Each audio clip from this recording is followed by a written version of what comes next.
Hello everyone, welcome again to online session of monologue classes. I'm Dr. Dinesh Kumar and I will take today's The Hindu news analysis. So today is 25th January 2025.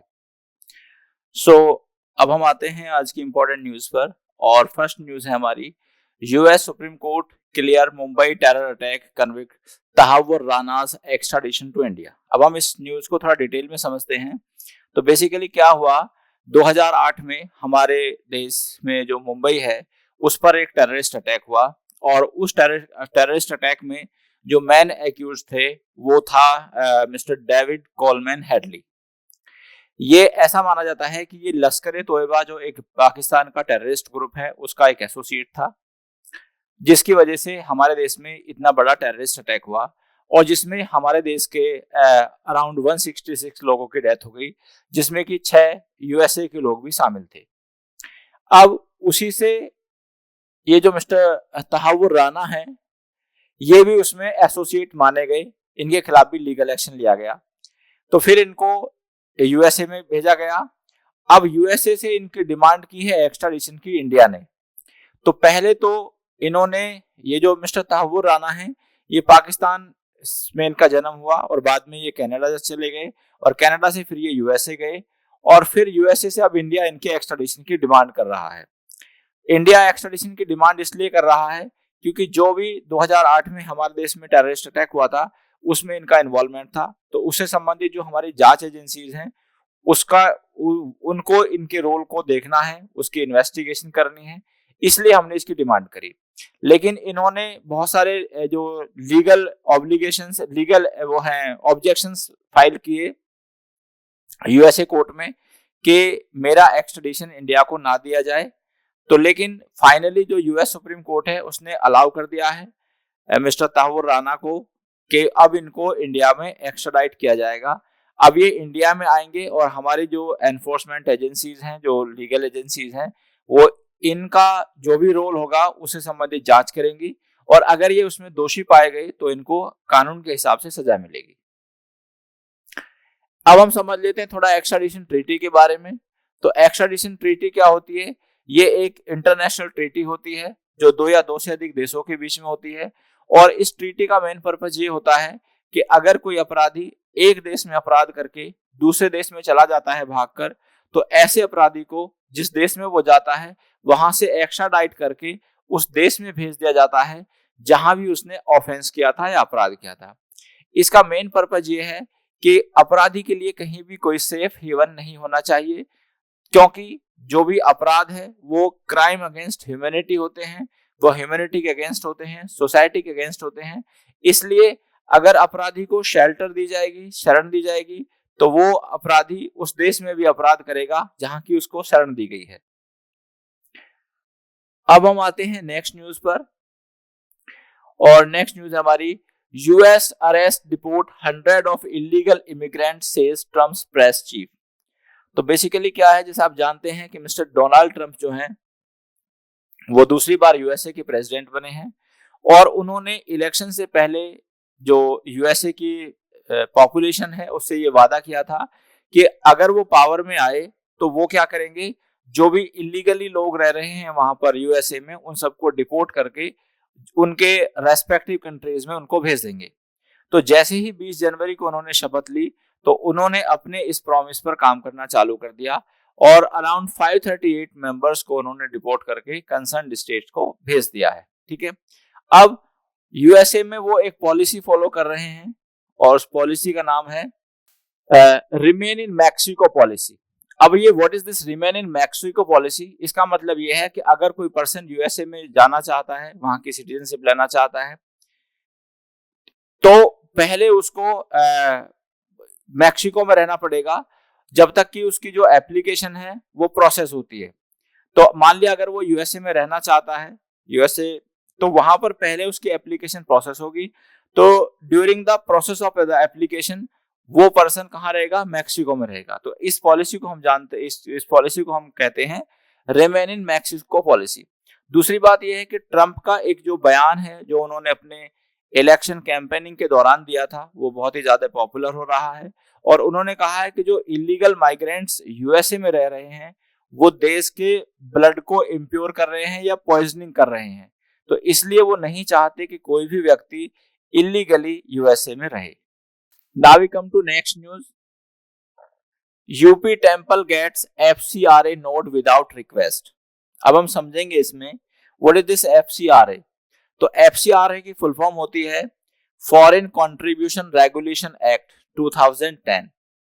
देखिए ये act क्या है, ये act है कि अगर हमारे देश का कोई भी टेम्पल, कोई भी ट्रस्ट, कोई भी चैरिटेबल इंस्टीट्यूशन फॉरेन से हेल्प लेना चाहता है, यानी कि डोनेशन लेना चाहता है, तो उसके लिए लीगल प्रोसीजर ये है कि वो फॉरेन से हेल्प लेने के लिए उसे पहले इस एक्ट के प्रोविजंस के अनुसार जो होम मिनिस्ट्री है उससे अप्रूवल लेना पड़ता है। तो पहले हमारे देश की जो होम मिनिस्ट्री है वो ये अप्रूवल देगी कि आप उस देश से या फॉरेन से फंडिंग ले सकते हैं। अब ये कानून 2010 में बना, और ये कानून इसलिए बना कि बहुत सारे हमारे देश में जो टेररिस्ट एक्टिविटीज हैं वो फंड होती थी विदेशों से। तो उस टेररिस्ट एक्टिविटीज को रोकने के लिए या कोई भी इलीगल एक्टिविटीज को रोकने के लिए हमारे पार्लियामेंट ने इस कानून को बनाया। ये कानून में जो नोट मिलती है, यानी कि मिलती है एक्सेप्टेंस या परमिशन जो मिलती है वो देती है हमारी होम मिनिस्ट्री। अभी जो रिसेंट मामला क्या है, रिसेंट मामला ये है कि यहाँ पर बांके बिहारी का एक मंदिर है वृंदावन में, इसको नोड मिली है।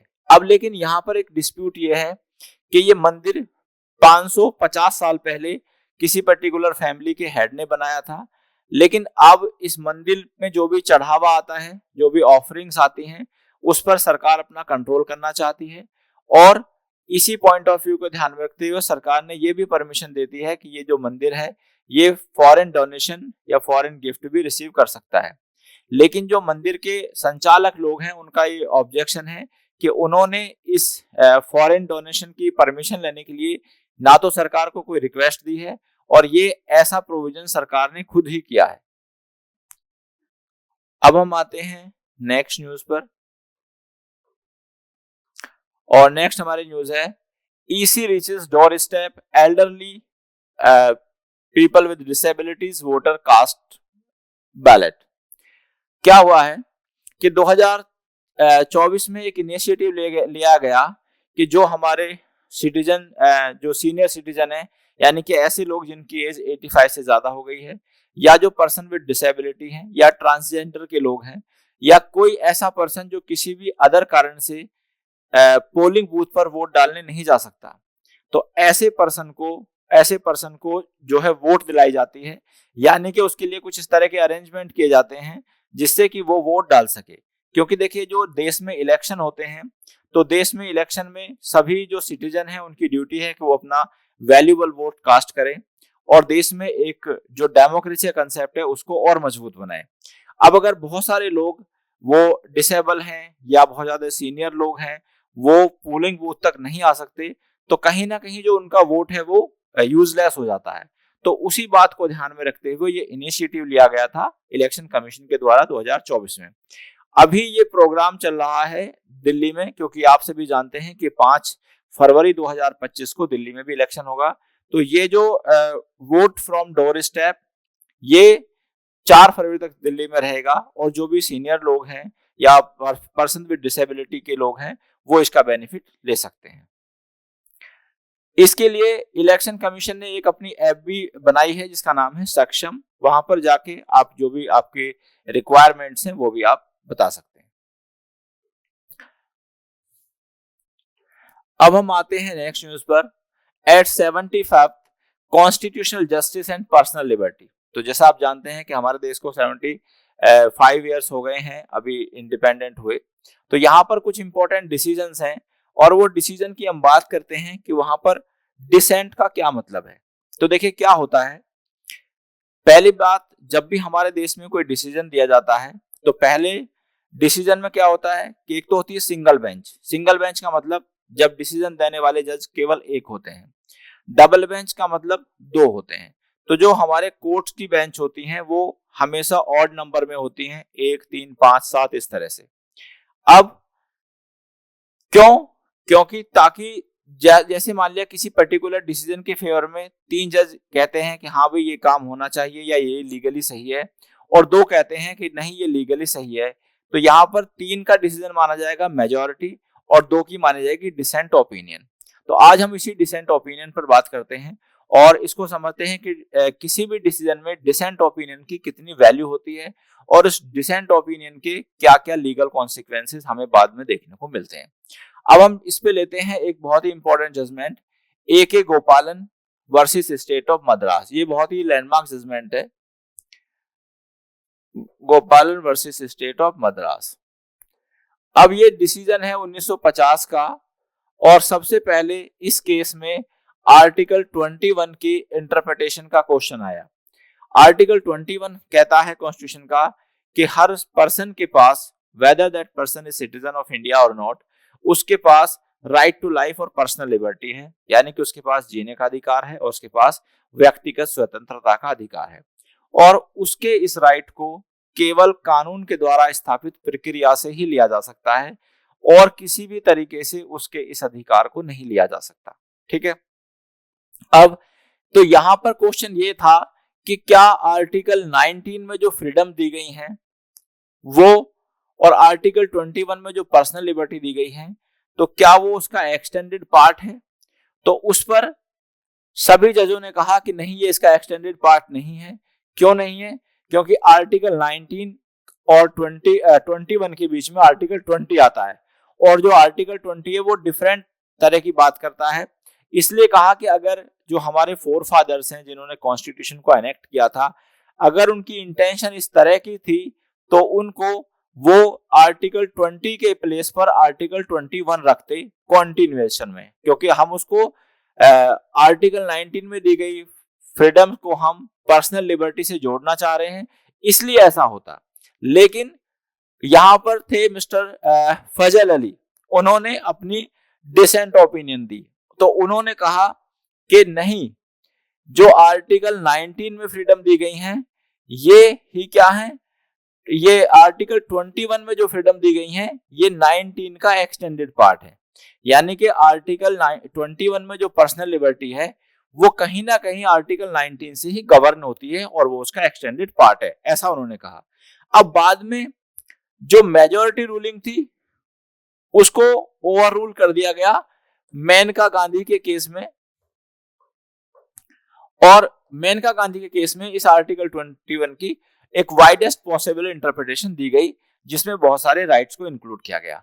और मेनका गांधी के डिसीजन के बाद इस आर्टिकल पर बहुत सारे डिसीजंस आए जिसमें कि ये माना गया कि ये जो आर्टिकल 21 है ये एक बहुत ही बड़ा आर्टिकल है और इसमें राइट टू फूड भी है, राइट टू पर्सनल लिबर्टी है, राइट टू क्लीन एनवायरनमेंट भी है, ईटीसी बहुत सारे राइट्स हैं हमारे। ठीक है, अब फिर 2017 में एक डिसीजन आया जस्टिस के S Puttaswamy versus union of India, और इसमें माना गया कि राइट टू पर्सनल लिबर्टी क्या है, हमारा एक फंडामेंटल राइट है।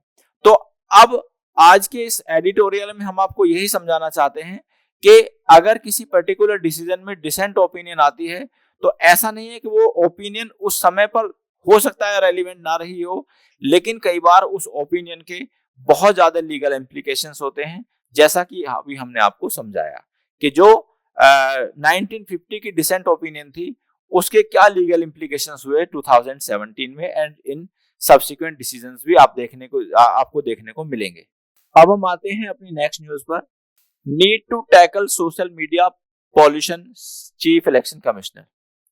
अभी जो हमारे चीफ इलेक्शन कमिश्नर है मिस्टर राजीव कुमार जी, उन्होंने एड्रेस किया international conference of election management bodies, और उन्होंने ये कहा कि देखिए एक तो हमारा होता है एयर पॉल्यूशन, नॉइज पॉल्यूशन, ठीक है, लेकिन इसी तरह का एक पॉल्यूशन होता है सोशल मीडिया पॉल्यूशन। तो उन्होंने कहा कि जो जिस तरह से हमें एयर पॉल्यूशन को रोकने की आवश्यकता है और अदर पॉल्यूशंस को रोकने की आवश्यकता है, सिमिलरली हमको सोशल मीडिया पॉल्यूशन को रोकने की भी आवश्यकता है। और उन्होंने कहा कि देखिए जो सोशल मीडिया पर गलत, फेक या अनवेरिफाइड न्यूज चलती हैं, जिसकी वजह से क्या है कि पब्लिक परसेप्शन अफेक्ट होता है, और इस तरह की न्यूज जब इलेक्शन के पीरियड के दौरान चलती हैं तो उससे जो वोटर हैं हमारे वो बहुत ज्यादा मिसगाइडेड होते हैं, और जिसकी वजह से वो कोई एप्रोप्रिएट डिसीजन नहीं ले पाते। तो इन्होंने कहा है कि जिस तरह से हम अलग अलग और पॉल्यूशन को कंट्रोल करते हैं, सिमिलरली हमको सोशल मीडिया पॉल्यूशन को भी कंट्रोल करने की आवश्यकता है। So, dear students, I have discussed all the important news of today's newspaper. I will come again with more such news. Till then, thank you very much. Goodbye.